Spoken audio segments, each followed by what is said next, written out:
সামরিক স্থাপনায় পাল্টাপাল্টি হামলা ইরান ইসরায়েলের। সংঘাতে জড়ানো নিয়ে ট্রাম্পের সিদ্ধান্ত 2 সপ্তাহের মধ্যে যোগ দিলে নরক হবে পুরো অঞ্চল, তেহরানের হুঁশিয়ারি। বিদেশ থেকে বছরে একবারের বেশি সোনা আনা যাবে না। স্বর্ণবারের ক্ষেত্রে গুনতে হবে বাড়তি শুল্ক, ব্যাগেজ রুলে কড়াকড়ি। চাহিদা যোগানের হেরফেরে চোরাচালান বাড়ার শঙ্কা। শুরুর ধাক্কা সামনে রাজস্ব আহরণে চট্টগ্রাম কাস্টমসের চমক। চলতি অর্থবছরে 11 মাসেই 9,000 কোটি টাকা বেশি আদায়। বন্দরে রেকর্ড পণ্য হ্যান্ডলিংয়েই এসেছে সাফল্য। এবং কিটের অভাবে হচ্ছে না করোনা পরীক্ষা। মুন্সিগঞ্জ হাসপাতাল থেকে ফিরে যাচ্ছেন লোকজন। চিকিৎসক সংকটে মিলছে না সেবাও। 2 বছরেও চালু হয়নি আইসিইউ ইউনিট।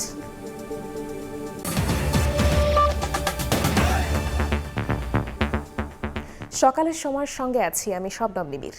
ইরান ইসরায়েল সংঘাতে যুক্তরাষ্ট্র যুক্ত হবে কিনা এই বিষয়ে 2 সপ্তাহের মধ্যে সিদ্ধান্ত নেবেন প্রেসিডেন্ট ডোনাল্ড ট্রাম্প। জবাবে তেহরান বলেছে, যুক্তরাষ্ট্র সংঘাতে যোগ দিলে নরকে পরিণত হবে পুরো অঞ্চল। আর নেতানিয়াহু জানিয়েছেন, শাসক পরিবর্তন নয়, ইরানের পরমাণু ও ব্যালিস্টিক কর্মসূচি ধ্বংস করাই তাদের মূল লক্ষ্য। এদিকে 7ম দিনে সামরিক স্থাপনায় পাল্টাপাল্টি হামলা চালিয়েছে ইরান ইসরায়েল। এতে ক্ষয়ক্ষতি বাড়ছে দুপক্ষেরই। পাল্টাপাল্টি হামলা অব্যাহত রেখেছে ইরান ও ইসরায়েল। ইসরায়েলি ড্রোন ও বিমান একযোগে আঘাত হেনেছে তেহরানের গুরুত্বপূর্ণ সামরিক ঘাঁটিতে। ইরানের অভ্যন্তরীণ নিরাপত্তা শাখার বিশেষ বাহিনীর সদর দফতর, সম্প্রচার কেন্দ্র ও গুরুত্বপূর্ণ ভবনে চালানো হয়েছে হামলা। ইসরায়েল বলছে, এসব স্থাপনায় তাদের জন্য কৌশলগত হুমকি। প্রতিটি হামলার লক্ষ্য ছিল ইরানকে দুর্বল করে দেয়া এবং পরমাণু কর্মসূচির সক্ষমতা ধ্বংস করা। তেহরানে হামলার পর একাধিক জায়গায় অনুষ্ঠিত হয় নিহতদের জানাজা। দক্ষিণ পশ্চিমাঞ্চলের আহবাজ শহরে কফিন বহন করে শোক মিছিলে অংশ নেন শত শত মানুষ। ইরান দাবি করছে, সাধারণ মানুষের উপরে হামলা চালাচ্ছে ইসরায়েল। যদিও এসব হামলাকে সুনির্দিষ্ট সামরিক অভিযানের অংশ বলে দাবি করছে নেতানিয়াহু বাহিনী। ইসরায়েলি হামলার জবাবে ক্ষেপণাস্ত্র ও শতাধিক ধরনের ড্রোন দিয়ে পাল্টা আঘাত হেনেছে ইরানও। ইসরায়েলের একটি হাসপাতাল লক্ষ্যবস্তুতে পরিণত হয়েছে বলে জানিয়েছে আন্তর্জাতিক গণমাধ্যম। ইসরায়েলি বাহিনী দাবি করছে, ইরানের হামলায় সামরিক ঘাঁটি ছাড়াও বেসামরিক স্থাপনাও ক্ষতিগ্রস্ত হয়েছে। তবে এসব ভবন ঢাল হিসেবে ব্যবহার করছে বলে দাবি ইরানের। যুক্তরাষ্ট্র ইসরায়েলের হামলায় যোগ দিলে পুরো অঞ্চলে নেমে আসবে নরক, এমন হুঁশিয়ারি দিয়েছেন ইরানের উপপররাষ্ট্রমন্ত্রী। বিবিসিকে দেওয়া এক সাক্ষাৎকারে তিনি বলেন, এটি যুক্তরাষ্ট্রের যুদ্ধ নয়। তার মতে, যদি প্রেসিডেন্ট ট্রাম্প এতে জড়ান, তবে ইতিহাসে তিনি চিহ্নিত হবেন এমন এক নেতা হিসেবে যিনি এমন একটি যুদ্ধে পা রেখেছিলেন যার সঙ্গে তার দেশের স্বার্থের কোনো মিল ছিল না। এদিকে ইরানে হামলা চালাতে যুক্তরাষ্ট্রের পরিকল্পনায় অনুমোদন দিয়েছেন প্রেসিডেন্ট ডোনাল্ড ট্রাম্প। তবে হামলা শুরুর বিষয়ে এখনও চূড়ান্ত সিদ্ধান্ত নেননি তিনি। হোয়াইট হাউস জানিয়েছে, ইরানের বিষয়ে 2 সপ্তাহের মধ্যে সিদ্ধান্ত নেবেন ট্রাম্প। এরই মধ্যে মার্কিন প্রেসিডেন্টের বিশেষ দূত স্টিভ উইটকফ ও ইরানের পররাষ্ট্রমন্ত্রী আব্বাস আরাকচির মধ্যে কয়েক দফা ফোনালাপ হয়েছে। ইরান বলছে, যদি ইসরায়েল হামলা বন্ধ না করে, তারা পরমাণু আলোচনায় ফিরবে না। হোয়াইট হাউসের পক্ষ থেকে বলা হয়েছে, পরমাণু কর্মসূচি থামানোই ট্রাম্পের প্রধান লক্ষ্য। তবে প্রয়োজনে শক্তি প্রয়োগে পিছপা হবেন না তিনি। ইসরায়েলি সামরিক গোয়েন্দা প্রধানের মতে, ইরান এখন আর দূরবর্তী হুমকি নয়, বরং সরাসরি সংঘাত উপযোগী শক্তি। সে অনুযায়ী হামলার গতি আরও বাড়াতে যাচ্ছে তেল আবিব। এই পরিস্থিতিতে মধ্যপ্রাচ্য জুড়ে নিরাপত্তা জটিল হয়ে পড়েছে। আকাশপথ বন্ধ থাকায় নৌপথে সাইপ্রাসে পৌঁছেছে শত শত ইসরায়েলি নাগরিক। তীব্র হামলার মধ্যেও ইসরায়েলি প্রধানমন্ত্রী নেতানিয়াহু জানিয়েছেন, শাসক পরিবর্তন নয়, বরং পরমাণু ও ব্যালিস্টিক কর্মসূচি ধ্বংস করাই তাদের মূল লক্ষ্য। তবে এর ফলস্বরূপ ইরানি সরকার দুর্বল হয়ে পড়লেও তা হবে কেবল একটি ঘটনা প্রবাহ, কোনো নির্ধারিত উদ্দেশ্য নয়। ইয়াসিন মোহাম্মদ জিসান, সময় সংবাদ। ইরান পারমাণবিক অস্ত্র তৈরি করছে এমন কোনো প্রমাণ পায়নি জাতিসংঘ। এক বিবৃতিতে বিষয়টি নিশ্চিত করেছেন আন্তর্জাতিক পরমাণু শক্তি সংস্থার মহাপরিচালক রাফায়েল গ্রোসি। বলেন, অতীতে পারমাণবিক অস্ত্র উন্নয়নের সঙ্গে দেশটির সম্পর্ক থাকলেও বর্তমানে সেই উপাদানগুলো পাওয়া যায়নি। ইরান পরমাণু কর্মসূচির নামে পারমাণবিক বোমা বানাচ্ছে এমন দাবি করে দেশটিতে হামলা শুরু করে ইসরায়েল। গেল মঙ্গলবার মার্কিন প্রেসিডেন্ট ডোনাল্ড ট্রাম্পও দাবি করেন, পারমাণবিক অস্ত্র তৈরির ক্ষেত্রে তেহরান খুব কাছাকাছি অবস্থানে পৌঁছে গেছে। যদিও তার গোয়েন্দা প্রধান তুলসি গ্যাবার্ড আগেই জানান, ইরান পারমাণবিক বোমা বানাচ্ছে এমন প্রমাণ নেই। এবার একই কথা জানালো জাতিসংঘ। সংস্থাটির পর্যবেক্ষক দল জানিয়েছে, ইরান পারমাণবিক অস্ত্র তৈরি করছে এমন কোনো প্রমাণ তারা পায়নি। এরই মধ্যে আন্তর্জাতিক পরমাণু শক্তি সংস্থা সংস্থার মহাপরিচালক রাফায়েল গ্রোসি এক সাক্ষাৎকারে বলেন, কে সঠিক এবং কে ভুল তা নিয়ে প্রতিযোগিতা চলছে। ইরান হয়তো পর্যাপ্ত পরিমাণে সমৃদ্ধ ইউরেনিয়াম রাখে, তবে এটিকে একটি কার্যকর পারমাণবিক অস্ত্রে রূপান্তর করতে আরও প্রযুক্তি ও ব্যাপক পরীক্ষা প্রয়োজন। তিনি আরও বলেন, অতীতে কিছু কার্যকলাপ ছিল যা পারমাণবিক অস্ত্র উন্নয়নের সঙ্গে সম্পর্কিত, কিন্তু বর্তমানে সেই উৎপাদনগুলো পাওয়া যায়নি। ইরান বরাবরই বলে আসছে তাদের পারমাণবিক কর্মসূচি সম্পূর্ণ শান্তিপূর্ণ, সেই সঙ্গে আন্তর্জাতিক আইনের আওতায় এটি পরিচালনা করার অধিকার রাখে বলেও জানায় তেহরান। এদিকে ইরানে ইসরায়েলের হামলার আগে ইরানের উপপররাষ্ট্রমন্ত্রী কাজেম গারিবাবাদি বলেন, আইএইএ যদি ইরানের পারমাণবিক স্থাপনায় হামলা নিয়ে কোনো নিন্দা প্রকাশ না করে তাহলে তেহরান সংস্থাটির সঙ্গে সহযোগিতা সীমিত করবে। মৌসুমী সাথী, সময় সংবাদ। যতবার খুশি ততবার নয়, শুল্ক দিয়ে বিদেশ থেকে বছরে মাত্র একবার একটি স্বর্ণের বার আনতে পারবেন জল ও আকাশপথের যাত্রীরা। বিনা শুল্কে 100 গ্রাম স্বর্ণালংকার আনার সুযোগ পাবেন বছরে একবারই। এমন বিধান রেখেই পরিবর্তন আনা হয়েছে ব্যাগেজ রুলস বিধিমালায়। এমন কড়াকড়িতে দেশের স্বর্ণবাজারে দাম বৃদ্ধির আশঙ্কা করছে জুয়েলারি ব্যবসায়ীদের শীর্ষ সংগঠন বাজুস। আর অর্থনীতিবিদদের শঙ্কা, মূল্যবান ধাতুটির চাহিদা যোগানের হেরফেরে বেড়ে যেতে পারে চোরাচালান। বিস্তারিত অন্তরা সেনের রিপোর্টে। অলংকার হিসেবে প্রাচীনকাল থেকেই নিজের কদর ধরে রেখেছে মূল্যবান ধাতু স্বর্ণ, আর নিরাপদ বিনিয়োগের মাধ্যম হওয়ায় বর্তমানে বাড়ছে এর দাম ও চাহিদা। উচ্চ মূল্যের কারণে দেশের স্বর্ণ ব্যবসায় পড়েছে মন্দাভাব। স্বর্ণের বাজারে ব্যবসা খুবই ধস নেমে গেছে, যে হারে দাম বাড়ছে। শখের বসে যারা কেনাকাটা করতো ওই কেনাকাটাটা একটু কমে গেছে আগের তুলনায়। এখন গোল্ডটা একটা অভিজাত শ্রেণীর জন্য নির্ধারিত হয়ে গেছে। সব শ্রেণীর জন্য হলে আমাদের ব্যবসাও ভালো থাকতো, সব শ্রেণীর মানুষ কিনতে পারত। বাংলাদেশে এই মূল্যবান ধাতুর চাহিদা কত? সঠিক কোনো তথ্য না থাকলেও ব্যবসায়ীদের দাবি, বছরে প্রায় 20 থেকে 40 মেট্রিক টনের চাহিদা রয়েছে স্বর্ণবাজারে। এই চাহিদার 10% পূরণ হয় পুরানো অলংকার বিনিময়ের মাধ্যমে। বাকিটুকু মেটাতে বিমান যাত্রীদের মাধ্যমে আসা স্বর্ণই একমাত্র ভরসা, কারণ অনুমতি দেওয়ার পরও নানা জটিলতায় মূল্যবান এই ধাতুর আমদানি করেন না তারা। এবার ব্যাগেজ রুলসে কড়াকড়ি আরোপ করেছে সরকার। নতুন বিধিমালায় আকাশপথে বছরে মাত্র একবার কোনো যাত্রী 50,000 শুল্ক দিয়ে 117 গ্রাম বা 10 ভরি ওজনের স্বর্ণের বার আনতে পারবেন। আগে 40,000 টাকা শুল্ক দিয়ে আনতে পারতেন যতবার খুশি ততবার। 2023 সালের জুলাইয়ের আগে 20,000 টাকা শুল্ক দিয়ে প্রতিবারে আনা যেত 2টি বার বা 234 গ্রাম ওজনের স্বর্ণ। কড়াকড়ি আরোপ করা হয়েছে স্বর্ণালংকার আনার ক্ষেত্রেও। আগে একজন যাত্রী একাধিকবার 100 গ্রাম ওজনের গহনা বিনা শুল্কে আনতে পারতেন। নতুন নিয়মে সেই সুযোগ মিলবে বছরে মাত্র একবার।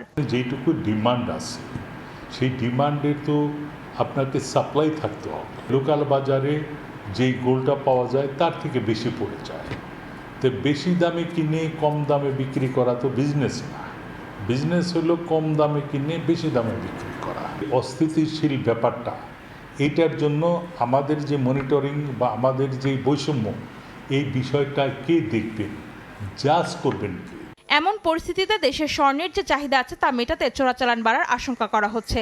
এ অবস্থায় সীমান্তে নজরদারি বাড়ানোর পরামর্শ দিচ্ছেন অর্থনীতিবিদরা। এমনিতেই বৈধ পথে আমদানি নেই, অন্যদিকে এই যে ব্যাগেজের যে কড়াকড়ি অবস্থায় এই কড়াকড়িগুলো আসলে এই পুরো ইন্ডাস্ট্রিতে, এখানে কর্মসংস্থান আছে, এখানে তো অনেকেই ব্যবসা করছেন, তো এগুলো কিন্তু আরও চাপের মধ্যে পড়ে যাচ্ছে। জুয়েলারি ইন্ডাস্ট্রিতে মূলত এই লাগেজের মাধ্যমে যে স্বর্ণটা আসে সেটাই ব্যবহার করা হয় এবং দেশের ভিতরে কিছু রিসাইক্লিং হয় এবং সেটা দিয়ে আসলে জুয়েলারি ইন্ডাস্ট্রি কাজ করে। তো এই জায়গাটাতে আমি মনে করি যতটা সহজ নীতিমালা প্রণয়ন করা যায় সেটি সবচেয়ে ভালো। ঢাকা কাস্টমসের তথ্য 2023 সালে শুধু ঢাকা হযরত শাহজালাল আন্তর্জাতিক বিমানবন্দর দিয়ে ব্যাগেজ রুলসের আওতায় 31.5 টন ও 2022 সালে এসেছে প্রায় 36 টন স্বর্ণ। অন্তরা সেন, সময় সংবাদ, ঢাকা। জ্বালানি তেল এবং শিল্পের কাঁচামাল আমদানি বাড়ার পাশাপাশি ডলারের বাড়তি দরে ভরসা করে 11 মাসে 71,385 কোটি টাকা রাজস্ব আদায় করেছে চট্টগ্রাম কাস্টমস হাউস। লক্ষ্যমাত্রার চেয়ে 4,000 কোটি টাকা কম হলেও গত বছরের তুলনায় বাড়তি রাজস্ব আদায় হয়েছে 9,500 কোটি টাকা। শুধুমাত্র মে মাসেই সব রেকর্ড ভঙ্গ করে আদায় হয়েছে 8,500 কোটি টাকা। বিস্তারিত শাখাউত টিপুর ক্যামেরায় জানাচ্ছেন কমল দে। রাজনৈতিক অস্থিরতার পাশাপাশি প্রাকৃতিক দুর্যোগে অর্থ বছরের শুরুতে রাজস্ব আদায়ে ধুঁকতে থাকা চট্টগ্রাম কাস্টম হাউস শেষ পর্যন্ত ঘুরে দাঁড়িয়েছে। মে মাস পর্যন্ত ৭৫,৮৬১ কোটি টাকার বিপরীতে আদায় হয়েছে ৭১,৩৮৫ কোটি টাকা। লক্ষ্যমাত্রা অর্জনে কিছুটা পিছিয়ে থাকলো গত বছরের এই সময়ের তুলনায় ১৫% প্রবৃদ্ধি হিসেবে বাড়তি আদায় হয়েছে ৯,৩৬০ কোটি টাকা। শুধু মে মাসেই আদায় হয়েছে রেকর্ড ৮,৫৬৬ কোটি টাকা। বিগত বছরে আমাদের এই প্রথম ১১ মাসে আদায় ছিল ৬২,০০০ কোটি টাকা, সেই হিসেবে আমরা ৯,৩০০ কোটি টাকা আদায় করতে পেরেছি এবং এইটা যদি আমরা পার্সেন্টেজ হিসাবে দেখি এটা ১৫%-এর বেশি আমাদের প্রবৃদ্ধি আছে বিগত বছরের তুলনায়। ব্যবসায়ীদের দাবি, ডলার সংকটের কারণে অর্থ বছরের শুরুর কয়েক মাস এলসি খোলা যেমন বিপত্তি ছিল, তেমনি নানা জটিলতায় আমদানি পণ্য ছাড় করাতেও পোহাতে হয়েছে ভোগান্তি। তবে সম্প্রতি হাই স্পিড ডিজেল থেকে ৬১৯ কোটি, ফার্নেস অয়েলে ৫১৫ কোটি, ক্রুড অয়েল থেকে ৩০২ কোটি, সিমেন্ট ক্লিংকার থেকে ১৬৭ কোটি, কয়লা থেকে ১৫৪ কোটি টাকা রাজস্ব আদায় হয়েছে। এমনকি আমদানি করা ফল থেকে আদায় হয়েছে ১৭০ কোটি টাকা। প্রবৃদ্ধি হয়েছে আমাদের কাস্টমস রেভিনিউ এবং ট্যাক্সেও প্রবৃদ্ধি এসেছে, কারণ স্থিতিশীলতার কারণ। জ্বালানি, খাদ্যদ্রব্য, শস্য এটা বিগত সময় হচ্ছে অনেক বেশি আমদানি হয়েছে। এই আমদানির কারণে আমাদের যে রাজস্ব আহরণ এটাই বৃদ্ধি পাওয়ার একমাত্র বড় অবলম্বন এটাই। চট্টগ্রাম কাস্টম হাউজের রাজস্ব আদায়ে গুরুত্বপূর্ণ ভূমিকা রেখেছে চট্টগ্রাম বন্দর। বিশেষ করে নানা সংকটের মাঝেও চলতি অর্থ বছরে বন্দর জাহাজ বেড়ার পাশাপাশি কন্টেনার এবং কার্গো পণ্য হ্যান্ডেলিংয়ে রেকর্ড হয়েছে। আর তাতেই বাড়তি রাজস্ব আদায়ের সুযোগ হয়েছে চট্টগ্রাম কাস্টম হাউজের, বলছেন বন্দর কর্মকর্তারা। আগামী যে কয়টা দিন অর্থ বছরে বাকি আছে সেই কয়দিনেও আমরা যদি একটা প্রেক্ষাপট বিবেচনা করি, আশা করছি যে চলমান ধারা আছে সেই চলমান ধারা অব্যাহত থাকবে। ২০২৩-২৪ অর্থ বছরে ৬৮,৮৬৬ কোটি টাকা আদায় হয়। ২০২৪-২৫ অর্থ বছরে লক্ষ্যমাত্রা নির্ধারণ করা হয়েছে ৮০,৪০২ কোটি টাকা। বছরে ৭০,০০০ কোটি টাকার বেশি রাজস্ব আদায় করে জাতীয় অর্থনৈতিক অগ্রগতিতে গুরুত্বপূর্ণ ভূমিকা রেখে যাচ্ছে চট্টগ্রাম বন্দর এবং এই custom house. Chattogram custom house থেকে কমল দে, সময় সংবাদ। চিকিৎসক সহ জনবল সংকটে মুন্সিগঞ্জ জেনারেল হাসপাতাল। ১০ বেডের আইসিইউ ইউনিটে যন্ত্রপাতি স্থাপন করা হলেও ২ বছরেও হয়নি চালু। কিটের সরবরাহ না থাকায় পরীক্ষা করা যাচ্ছে না, রয়েছে ওষুধ সংকটও। তবে দেশে করোনা সংক্রমণ বাড়ায় জেলা সদরে হাসপাতালে ২০টি ও উপজেলা স্বাস্থ্য কমপ্লেক্সে ৫টি করে বেড প্রস্তুত রাখা হয়েছে। নাসিরউদ্দিন উজ্জ্বলের রিপোর্ট, ছবি তুলেছেন আবু সাইদ।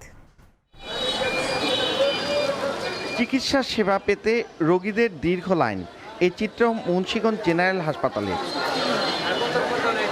২০২১ সালে ১০০ শয্যার হাসপাতালটি ২৫০ শয্যায় উন্নীত করা হয়। তবে চিকিৎসক সহ নেই পর্যাপ্ত জনবল। সিনিয়র কনসালটেন্টের 10টি পদের বিপরীতে আছেন মাত্র একজন। মেডিসিন, গাইনি, চক্ষু, সার্জারি ও নাক কান গলা সহ গুরুত্বপূর্ণ বিভাগে নেই সিনিয়র কনসালটেন্ট। 12টি জুনিয়র কনসালটেন্ট পদের 4টি খালি। দেশে প্রতিদিন বাড়ছে ডেঙ্গু ও করোনা আক্রান্ত রোগীর সংখ্যা। আক্রান্তদের চিকিৎসা দিতে জেনারেল হাসপাতালে 20টি এবং জেলা শহরের বাইরে 5টি উপজেলা স্বাস্থ্য কমপ্লেক্সে 5টি করে করোনা শয্যা প্রস্তুত রাখা হয়েছে। তবে কিটের সরবরাহ না থাকায় পরীক্ষা করতে আসা লোকজন ফিরে যাচ্ছে। সদর হাসপাতালে করোনার কিটটা পাচ্ছি না, তো আমরা আবার আমাদের ঢাকায় দৌড়তে হচ্ছে। এই ভবনের 7 তলায় আমরা একটি 10 বেডের একটা আইসিইউ সেকশন হওয়ার কথা, সেটা আজ পর্যন্ত 3 বছর হয়ে গেল, আজ পর্যন্ত আমরা পাইনি। আমরা আসি দূর দূরান্ত থেকে, কিন্তু ডাক্তার অনেক সময় মিস পায়, ডাক্তার আমাদের কাছে আসে না। জেনারেল হাসপাতালে ওষুধ সংকট ছাড়াও কোটি কোটি টাকার যন্ত্রপাতির সঠিক ব্যবহার নেই। 7 তলায় অলস ব্যয়বহুল আইসিইউর যন্ত্রপাতি। 3.5 বছরেও চালু করা যায়নি আধুনিক অপারেশন থিয়েটার। রেডিওলজিও স্থানান্তরিত হয়নি নতুন ভবনে। জনবল সংকটে আমাদের আইসিইউ আমরা চালু করতে পারছি না। আরটিপিসিআর টেস্ট এখানে হবে না, কিন্তু আমরা র্যাপিড অ্যান্টিজেন টেস্টটা যাতে আমরা করতে পারি সেটার ব্যবস্থা আমরা নিচ্ছি। জেনারেল হাসপাতালে প্রতিদিন ১৫০০-এর বেশি রোগী চিকিৎসা নিয়ে থাকেন। ২০২৩ সালের 14 নভেম্বর উদ্বোধন হওয়া 10 বেডের এই আইসিইউ এখনও চালু করাই সম্ভব হয়নি। মুন্সিগঞ্জ জেনারেল হাসপাতাল থেকে নাসির উদ্দিন উজ্জ্বল, সময় সংবাদ। পিরোজপুরের ইন্দুরকানীতে বেইলি ব্রিজ ভেঙে খালে পড়ে গেছে কয়লা বোঝাই ট্রাক। এতে কলারন, সন্ন্যাসী, মোড়লগঞ্জ, পিরোজপুর সড়ক যোগাযোগ বন্ধ রয়েছে। ঘটনাস্থলে আছেন রিপোর্টার জিয়াউল হক জিয়া। সরাসরি যাচ্ছি তার কাছে। জিয়া, পিরোজপুর কলারন সন্ন্যাসী সড়কের মালবাড়ি নামক স্থানে গতকাল রাত আনুমানিক ৩টার দিকে একটি কয়লা বোঝাই ট্রাক বেইলি ব্রিজ ভেঙে খাদে পড়ে গতকাল রাত থেকে এখানে সড়ক যোগাযোগ বন্ধ রয়েছে। তো আমরা এখানে এসে সকালে স্থানীয়দের সাথে কথা বলে জানতে পেরেছি, তারা যেমনটি বলেছেন যে এই খুলনার কয়রা থেকে কয়লা বোঝাই যে ট্রাকটি আসলে নিয়ে আসা হয়েছিল ইন্দুরকানীতে ইটভাটার জন্য, সেখান থেকে আসলে গতকাল রাত্র ৩টার দিকে ব্রিজটি কয়লা বোঝাই ট্রাক নিয়ে ভেঙে পড়েছে। এই পিরোজপুর ইন্দুরকানী কলারন সন্ন্যাসী সড়কে মোট 5টি এই যে বেইলি ব্রিজ রয়েছে। এই ব্রিজগুলি অধিক ঝুঁকিপূর্ণ রয়েছে দীর্ঘদিন যাবৎ। এখানে সড়ক ও জনপদের পক্ষ থেকে যে এখানে ঝুঁকিপূর্ণ ব্রিজের যে সাইনবোর্ড সটানো ছিল সেটি দীর্ঘদিন ধরে ছিল, কিন্তু এই যে 4 থেকে 5টি যে ব্রিজ ঝুঁকিপূর্ণ, এই ব্রিজগুলি ঝুঁকিপূর্ণ রয়েছে। এখানে 5 টনের অধিক যানবাহন ওঠা নিষেধ ছিল, কিন্তু গতকালকে রাতে এই যে কয়লা বোঝাই ট্রাকটি ওঠার পরে বৃষ্টি এবং সাথে বৃষ্টি পড়ার কারণে স্লিপ কেটে মাল বোঝাই যে ট্রাকটি পড়েছে, এটির ফলে সন্ন্যাসী, কলারন, মোংলা এবং রামপাল মোংলা এর সাথে যোগাযোগ বন্ধ রয়েছে। তো এখন পর্যন্ত উদ্ধার অভিযান শুরু হয়নি। হয়তো কখন নাগাদ উদ্ধার অভিযান শুরু হবে এটা এখনো আমরা যেহেতু আজকে বন্ধের দিন হওয়ার কারণে এখন তো কর্তৃপক্ষ আমরা যোগাযোগ করতে পারি। তো এখানে স্থানীয়রা জানিয়েছেন যে দীর্ঘদিন যাবত এই যে ঝুঁকিপূর্ণ হওয়ার কারণে এই সড়কটি থেকে মানুষজন ঝুঁকিপূর্ণভাবে চলাফেরা করে। তাদের দাবি যে এই সড়কে যে 4টি বেইলি ব্রিজ রয়েছে অতি দ্রুত এগুলি মেরামত করা হোক, এমনটি দাবি স্থানীয়। এই ছিল ট্রাক খাদে পড়া সর্বশেষ আমার কাছে। সরাসরি যুক্ত ছিলাম পিরোজপুরে। টাঙ্গাইলের ঘাটাইলে দীঘলকান্দি ইউনিয়ন সেচ পাম্প মালিকদের ভুতুড়ে বিদ্যুৎ বিল দেওয়ার অভিযোগ উঠেছে বিদ্যুৎ বিভাগের বিরুদ্ধে। গ্রাহকরা বলছেন 0 ইউনিটের বিল দেখিয়ে 18,000 থেকে 40,000 টাকা পর্যন্ত অতিরিক্ত বিল দাবি করা হয়েছে। তবে এ বিষয়ে ব্যবস্থা নেওয়ার আশ্বাস সংশ্লিষ্ট কর্মকর্তার। কাদির তালুকদারের পাঠানো তথ্য ও রাশেদ খানের ছবি নিয়ে রিপোর্ট। সম্প্রতি টাঙ্গাইলের ঘাটাইলে দীঘলকান্দি আনার এলাকার সেচ পাম্প মালিকদের বকেয়া বিল পরিশোধের নোটিশ দেয় বিদ্যুৎ উন্নয়ন বোর্ড। 7 দিনের মধ্যে বকেয়া পরিশোধ করতে না পারলে গ্রাহকদের বিরুদ্ধে মামলা করার কথা বলা হয় নোটিশে। ওই এলাকায় সেচ পাম্প রয়েছে 16টি। গ্রাহকরা জানান বছরে 2 বার বিল দেন তারা। চলতি বছরের মে মাসে সবশেষ বিল পরিশোধ করা হয়েছে। তারপরও একই গ্রাহকদের 0 ইউনিটের বিল দেখিয়ে 18,000 থেকে 40,000 টাকা পর্যন্ত অতিরিক্ত বিল দাবি করছে বিদ্যুৎ অফিস। এতে চরম বিপাকে পড়েছেন গ্রাহকরা। ভুতুরে বিলের বিরুদ্ধে ব্যবস্থা নেওয়ার আহ্বান তাদের। আমাদের যে গত মিটারটা ছিল তার থেকে 16,000 ইউনিট আমাদেরকে বেশি ধরা হয়েছে। এবার মিটার দেখে না দেখে ওরা ঘরে বিল করে ওরা 1500 ইউনিটে বিল করেছে। বিল আমরা কোনো বছর রাখি না। অফিসে যাওয়া হয়েছিল, যারা বিল করছে সরকার দিতেই হবে। বিদ্যুৎ অফিসে একটা পেপার দিলে পরে সে বিল পরিশোধ না করা পর্যন্ত আমার লাইন দেওয়া হয় না। সুষ্ঠু তদন্তের মাধ্যমে আমরা সঠিক বিচার আশা করছি। বিদ্যুৎ বিভাগ বলছে যেসব গ্রাহক এমন অভিযোগ আনছেন তাদের সমাধান করে দেয়া হচ্ছে। ভুতুরে বিলের বিষয়ে ব্যবস্থা নেওয়ার আশ্বাস সংশ্লিষ্ট কর্মকর্তার। যদি ওরকম বিচ্ছিন্ন থাকতে পারে, কিন্তু বিষয়টা হলো যে আমাদের কাছে যারা অভিযোগ দিছে তো বেশিরভাগ ক্ষেত্রে আমরা কারেক্টিভ অ্যাকশন নিয়েছি আর কি। যদি সুনির্দিষ্ট অভিযোগ পাই এবং যাদের বিরুদ্ধে কমপ্লেন করতেছেন আমি বিভাগে ব্যবস্থা নেব। ঘাটাইল উপজেলায় 903টি সেচ পাম্প রয়েছে। সময় সংবাদ, টাঙ্গাইল। ফেনীর ফুলগাজীতে মুহুরী নদীর বাঁধ ভেঙে লোকালয়ে ঢুকছে পানি। এ বিষয়ে বিস্তারিত জানাতে এই মুহূর্তে সেখানে আছেন রিপোর্টার আতিয়া সজল। সরাসরি চলে যাচ্ছি তার কাছে। সজল, গত কয়েকদিনের টানা বৃষ্টি এবং ভারতের উজান থেকে নেমে আসা পানির যে ঢল, সেই পানির ঢলে কিন্তু গতকাল থেকেই ফেনীর মুহুরী নদীর পানি বিপদসীমার কাছাকাছি চলে আসে। যদিও বিপদসীমা গতকাল থেকে অতিক্রম করেনি এবং এই ফলে কিন্তু গতকাল থেকে পানি বাড়তে শুরু করে এবং পানি বৃদ্ধির ফলে কিন্তু আমরা দেখেছি গতকাল ফুলগাজী যে বাজার ছিল, সে বাজারের যে বন্যা নিয়ন্ত্রণ যে বাঁধ রয়েছে তার গার্ড ওয়াল দিয়ে পানির টোপকে ফুলগাজী বাজারে প্রায় 3 শতাধিক দোকানের পানি ঢুকে যায় এবং গতকাল থেকেই কিন্তু বাঁধের বিভিন্ন অংশে ঝুঁকি দেখা দেয়।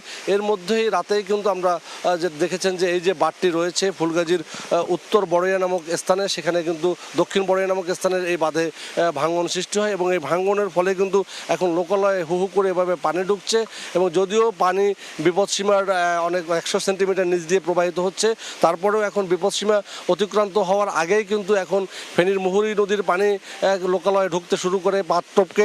ইতিমধ্যেই কিন্তু এই পানি ঢুকে উত্তর বড়ইয়া, দক্ষিণ বড়ইয়া, বিজয়পুর, বসন্তপুর, ফতেপুর, বশিকপুর, বণিকপাড়া সহ বেশ কয়েকটা গ্রাম ইতিমধ্যে পানিতে প্লাবিত হয়েছে এবং এই পানি প্রবেশ করে কিন্তু এ সকল গ্রামের মানুষ এখানে ভোগান্তির শিকার হচ্ছে। তাদের ঘরের পানি উঠে গিয়েছে, উঠানে পানি উঠে গিয়েছে এবং অবর্ণনীয় একটি দুর্ভোগ শুরু হয়েছে স্থানীয়দের মাঝে। আপনাকে যদি বলি, এই যে বন্যা নিয়ন্ত্রণ বাঁধ রয়েছে ফেনীর মুহুরী, সিরুনি এবং কহুয়া নদীর দুতীরে 122 কিলোমিটার বন্যা নিয়ন্ত্রণ বাঁধ দেওয়া হয়েছিল, কিন্তু সেই বাঁধ আশীর্বাদ না হয়ে বলতো অভিশাপে পরিণত হয়েছে। কারণ প্রতি বছর এই বাঁধটি ভেঙে একাধিক স্থানে কিন্তু এভাবেই লোকালয়ে পানি ঢুকে বন্যার সৃষ্টি হয়। আপনারা জানেন গত বছর আগস্ট মাসে বন্যা হয়ে কিন্তু এখানে এই বাঁধের 102টি স্থানে ভেঙেছে। সে 102টি স্থানে কিন্তু প্রায় 20 কোটি টাকা ব্যয় পানি উন্নয়ন বোর্ড মেরামত করেছে। তবে সেই মেরামতের টাকা তেমন জলের টাকা জলেই গিয়েছে বলে স্থানীয়রা দাবি করছেন এবং স্থানীয়রা বলছেন এ সকল বাঁধ প্রতি বছর ভাঙে এবং ভাঙের মেরামত নামে লুটপাট হয়, তবে তাদের অবর্ণনীয় যে দুর্ভোগ সেটা কিন্তু থেকে যায়। প্রতি বছর একাধিক স্থানে ভেঙে এভাবে বন্যার কবলে পড়ে। তারা কোনো ত্রাণ চায় না, তারা চায় এই বাঁধ যে দেওয়া হয়েছে তার স্থায়ী একটা সমাধান চায়। এই ছিল আমার কাছে এখানকার বাঁধ ভাঙার সব শেষ। সরাসরি যুক্ত ছিলাম ফেনীতে। মানিকগঞ্জে ভূগর্ভস্থ পানির স্তর নিচে নেমে যাওয়ায় সুপেয় পানির তীব্র সংকট দেখা দিয়েছে। নলকূপগুলোতে পানি না ওঠায় চরম বিপাকে পড়েছেন মানুষ। গৃহস্থালী কাজের পাশাপাশি ব্যাহত হচ্ছে চাষাবাদ। সমস্যার সমাধানে গভীর নলকূপ স্থাপনের কথা ভাবছে জনস্বাস্থ্য প্রকৌশল অধিদপ্তর। রমজান আলীর ছবি ও মোহাম্মদ ইউসুফ আলীর তথ্যে বিস্তারিত। বাড়ির টিউবওয়েলে পানি ওঠে না, তাই গৃহস্থলী কাজ ফেলে প্রতিবেশীর বাড়ির গভীর নলকূপ থেকে পানি সংগ্রহে যাচ্ছেন নারীরা। শুষ্ক মৌসুমে ভূগর্ভস্থ পানির স্তর ক্রমেই নিচে নামছে। এতে সাধারণ নলকূপে তো নয়ই, মানিকগঞ্জের অনেক এলাকায় গভীর নলকূপেও ঠিকমতো পানি উঠছে না। ফলে গৃহস্থালী কাজের পাশাপাশি ব্যাহত হচ্ছে চাষাবাদ কার্যক্রম। জেলার মধ্যে সবচেয়ে বেশি সংকটে রয়েছে দৌলতপুর, ঘিওর, শিবালয়, হরিরামপুর ও সাটুরিয়া উপজেলা। সাধারণ নলকূপগুলোতে পানি না ওঠায় 300 থেকে 400 ফুট গভীরে সাবমার্সিবল পাম্প স্থাপন করছে মানুষ। গভীর নলকূপ বসানো ব্যয়বহুল হওয়ায় অনেকের পক্ষে তা সম্ভব হচ্ছে না। রান্নার পানি নাই, গোসল করার পানি নাই, খুব একটু অসুবিধায় আছে। আমরা পানির জন্য মনে করেন খুব কষ্টে আছে বর্তমানে। পানি একদম পাই না, আমরা মোটরেও পাই না, আমরা টিউবওয়েলেও পানি পাই না। আমরা অনেক দূর থেকে পানি সংগ্রহ করে আনি। জনস্বাস্থ্য প্রকৌশল অধিদপ্তর বলছে পানির স্তর নিচে নেমে যাওয়ায় মার্চ থেকে জুলাই মাস পর্যন্ত থাকে এই সমস্যা। সুপেয় পানির জন্য আগামীতে সরকারিভাবে গভীর নলকূপ স্থাপনের কথা ভাবছেন তারা। আমাদের মানিকগঞ্জে নাই বললেই চলে শ্যালোটা। তো আশা করি যে শুষ্ক মৌসুমটা 2 মাসের এরকম ক্ষতিগ্রস্ত হয়, কিন্তু আস্তে আস্তে 2 মাস পর আবার ওভারকাম করে যাবে। জেলা জনস্বাস্থ্য প্রকৌশল অধিদপ্তরের দেওয়া তথ্য মতে মানিকগঞ্জে 85,729টি টিউবওয়েল রয়েছে। সময় সংবাদ, মানিকগঞ্জ। নিষেধাজ্ঞা শেষ হলেও মাছ শিকারে আবারও নতুন বাধা। বৈরী আবহাওয়ায় উত্তাল বঙ্গোপসাগর, ফলে অনেক জেলেই সমুদ্র যাত্রা থেকে বিরত রয়েছেন। আর যারা ঝুঁকি নিয়ে গিয়েছেন তারাও ফিরছেন খালি হাতে। একের পর এক নিষেধাজ্ঞা আর প্রাকৃতিক দুর্যোগে দিশেহারা উপকূলের হাজারো জেলে পরিবার।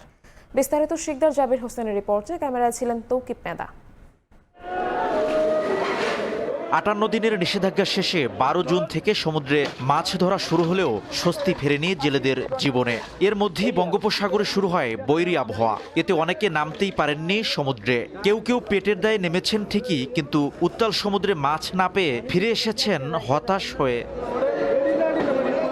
জেলেরা জানান একের পর এক নিষেধাজ্ঞা আর প্রাকৃতিক দুর্যোগে নাকাল অবস্থা তাদের। ধার দেনায় জর্জরিত হয়ে পড়েছেন অনেক জেলে পরিবার। মেঘলার মধ্যে কেমনে আমরা সাগরের নামু, প্রত্যেকটা মানুষেরই মনে করেন যে অনেক অভাব অনটনে আছে। যার কপালে বাজে হে পায়, আবার অনেকে আছে পায় না, অনেকে হুদা উঠতে যায়। মৎস্য কর্মকর্তারা বলছেন দীর্ঘ নিষেধাজ্ঞার কারণে সমুদ্রে মাছ থাকার সম্ভাবনা বেশি থাকলেও দুর্যোগপূর্ণ আবহাওয়ায় সঠিকভাবে জাল ফেলতে না পারায় জেলেরা কাঙ্ক্ষিত ফল পাচ্ছেন না। তবে আবহাওয়া স্বাভাবিক হলে মাছের দেখা মিলতে পারে। আবহাওয়া অনুকূলে চলে আসতে তারা সাগরে মাছ ধরবে এবং তাদের আশানুরূপ মাছ আহরণ করতে পারবে বলে আমরা আশা করি। 15 এপ্রিল থেকে 11 জুন সামুদ্রিক মাছের প্রজনন রক্ষার জন্য 58 দিন, মাছ ইলিশ সংরক্ষণে অক্টোবর মাসে 22 দিন, তেঁতুলিয়া নদী অভয়াশ্রমে মার্চ এপ্রিল 2 মাস এবং 1 নভেম্বর থেকে 30 জুন জাটকা ধরায় 8 মাস থাকে সরকারি নিষেধাজ্ঞা। এছাড়া ঘূর্ণিঝড়, নিম্নচাপ, কালবৈশাখী সহ আবহাওয়াজনিত প্রতিকূলতা তো আছেই। সব মিলিয়ে বছরে প্রায় 250 থেকে 270 দিন কোনো না কোনো কারণে মাছ ধরা বন্ধ থাকে পটুয়াখালীর উপকূলে। সমুদ্র উপকূলীয় এ জেলায় নিবন্ধিত অনিবন্ধিত মিলে প্রায় 1.5 লাখ জেলে রয়েছে। প্রাকৃতিক দুর্যোগ আর নিষেধাজ্ঞার কারণে মাছ শিকার করতে না পারায় এসব জেলে পরিবার এখন নিঃস্ব। শিকদার জাবির হোসেন, সময় সংবাদ, পটুয়াখালী। সকালের সময় শীর্ষ সংবাদগুলো জানিয়ে দিচ্ছে আরেকবার। সামরিক স্থাপনায় পাল্টাপাল্টি হামলা ইরান ইসরায়েলের। সংঘাতে জড়ানো নিয়ে ট্রাম্পের সিদ্ধান্ত 2 সপ্তাহের মধ্যে যোগ দিলে নরক হবে পুরো অঞ্চল, তেহরানের হুঁশিয়ারি। এবং বিদেশ থেকে বছরে একবারের বেশি সোনা আনা যাবে না। স্বর্ণবারের ক্ষেত্রে গুনতে হবে বাড়তি শুল্ক, ব্যাগেজ রুলে কড়াকড়ি। চাহিদা যোগানের হেরফেরে চোরাচালান বাড়ার শঙ্কা।